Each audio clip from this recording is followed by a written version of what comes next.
लुटेरी बीवी। नीता का परिवार उसकी शादी कराना चाहता है, पर नीता को अपने बॉयफ्रेंड से ही शादी करनी होती है, जिसके लिए परिवार तैयार नहीं होता। इन्हीं सब उलझनों के बीच नीता के पापा उसकी मर्जी के खिलाफ राघव और नीता की शादी करा देते हैं। शादी ਤਾਂ ਤੁਸੀਂ ਮੇਰੀ ਕਰਾ ਦਿੱਤਾ, ਹੁਣ मैं भी देखदी ਆਂ ਇਹ परिवार खुश किवें रहंदा है। अपने गुस्से के चलते नीता शादी के अगले ही दिन से परिवार में सबको उल्टे जवाब देना, किसी की कोई बात ना सुनना और अपने मन मुताबिक रहना शुरू कर देती है, जिससे घर में सबको दिक्कत होती है, लेकिन नीता को कोई कुछ नहीं बोलता। एक दिन सास नीता के पास आती है। बहू की गल, तुसी किवें नाल या किसी गल से नाराज हो? तुहानू मेरी फिक्र करन दी कोई लोड़ नहीं, मैं ठीक हाँ। ऐसा बोल नीता वहां से चली जाती है, पर सास की बात उसके मन में रह जाती है। शादी के अगले दिन से ही मैं सब दे नाल किन्ना औखा बिहेव किता, फिर भी आ मेरे तो इन्ने प्यार नाल गल किवें कर सकदी आ। मानू नफरत करनी नहीं आउंदी, ऐस करके वो सोचती आ कि एक ना एक दिन तुहाड़ा गुस्सा भी खत्म हो जाऊगा। यह कदे नहीं हो सकता। इससे पहले राघव कुछ बोलता, नीता का मोबाइल बजने लगता है, जिस पर राघव वहां से चला जाता है और नीता फोन पर बात करने लगती है।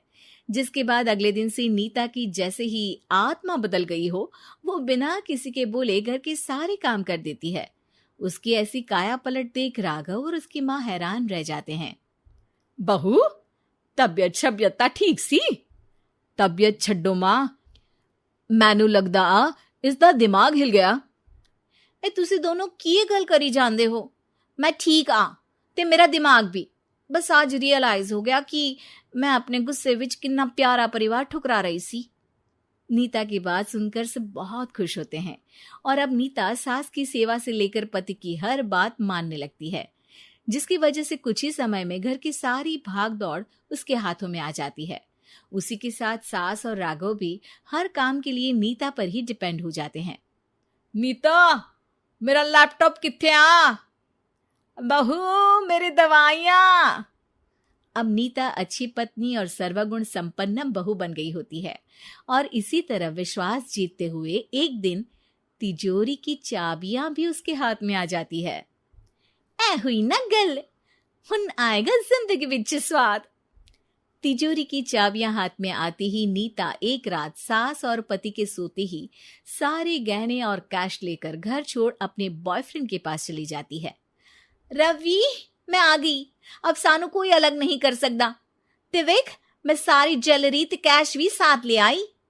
नीता की ये बात सुनकर रवि खुश हो जाता है और वो दोनों साथ रहने लगते हैं, जिसमें नीता पूरा समय काम करती है तो रवि उसके लाए पैसों पर ऐश करता रहता है।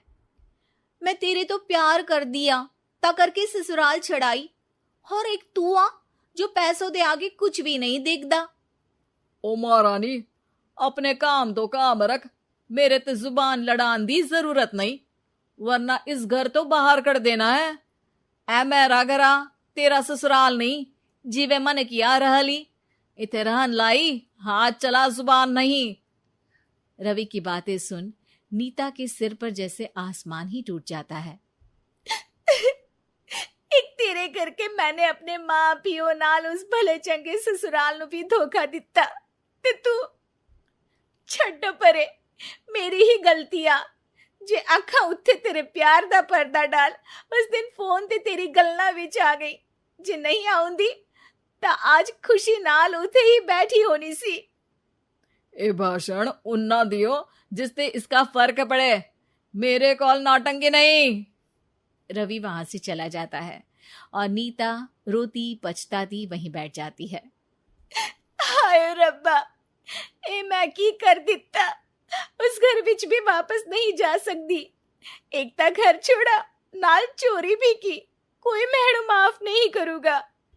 घर कैसे वापस जाए इसी डर से नीता रवि का घर छोड़ नहीं सकती। इसी तरह दिन बीतते हैं और उन्हीं के साथ हालात बद से बदतर होते जाते हैं। अब रवि पैसों और अपनी मनमानी के लिए नीता के साथ मारपीट भी शुरू कर देता है, जिससे परेशान होकर एक दिन नीता उसे छोड़ अपने ससुराल वापस आ जाती है।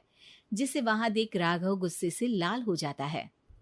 हुन इथे की लेना या हमारी जिंदगी के साथ घर ता तू पहले ही बर्बाद कर गई सी।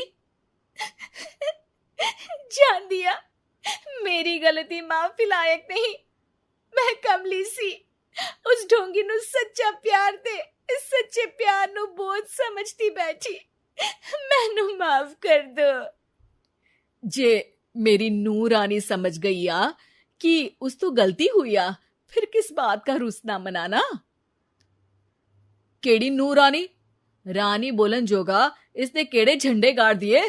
मां याद कर, तेरे घर विच चोरी कर बहू ते पत्नी सब रिश्ते तोड़ भाग गई सी। और फिर की मानता रहिया, गलती हो गई सी। एक गलती ता रब भी माफ कर देता ते तू और मैं ता सिर्फ इंसान ही आ। माफ कर दे, मैं बोल रही आ ये दोबारा कदी कोई गलती नहीं करेगी। इसदा नहीं ता मेरा ही भरोसा कर ले। ठीक आ, जिवे तुहानू ठीक लगे, पर इसे बोल दे मेरे कोलो कोई उम्मीद ना रखे। तुसी जीवे कहोगे।